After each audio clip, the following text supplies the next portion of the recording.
ত্রিপুরা মধ্যশিক্ষা পর্ষদ পরিচালিত মাধ্যমিক এবং উচ্চ মাধ্যমিক পরীক্ষার ফলাফল ঘোষিত হয়েছে।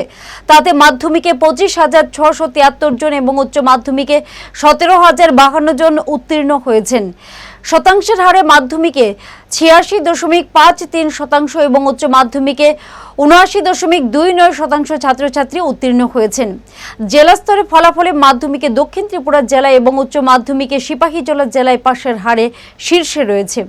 আজ সাংবাদিক সম্মেলনে পর্ষদ সভাপতি ডক্টর ধনঞ্জয় গণচৌধুরী বলেন, এই বছর মাধ্যমিকে 29,670 জন পরীক্ষা দিয়েছে। তাদের মধ্যে 13,861 জন ছাত্র এবং 15,809 জন ছাত্রী রয়েছে।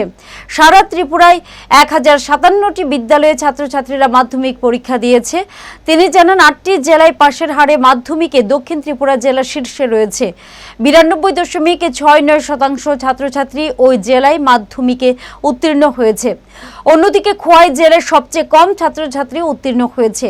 ওই জেলায় 78.54% ছাত্রছাত্রী উত্তীর্ণ হয়েছে। তিনি আরও জানান, উচ্চ মাধ্যমিকে 21,506 জন ছাত্রছাত্রী পরীক্ষা দিয়েছে।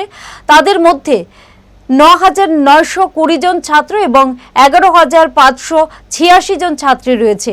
তিনি বলেন, জেলা স্তরে ফলাফলে সিপাহীজলা জেলা উচ্চ মাধ্যমিকের শীর্ষে রয়েছে।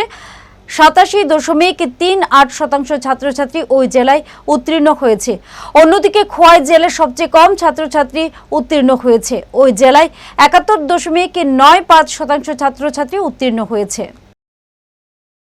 আমাদের মাধ্যমিকে পাস করেছে 86.53%, মাধ্যমিকে 86.53%।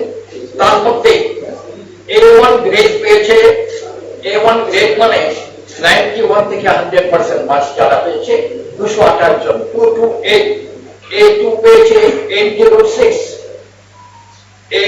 আর B1 পেয়েছে 1696, B2 পেয়েছে 2942। এভাবে আপনাদের রেজাল্টের একটা আমরা দিয়ে দেবো ডিটেইলস।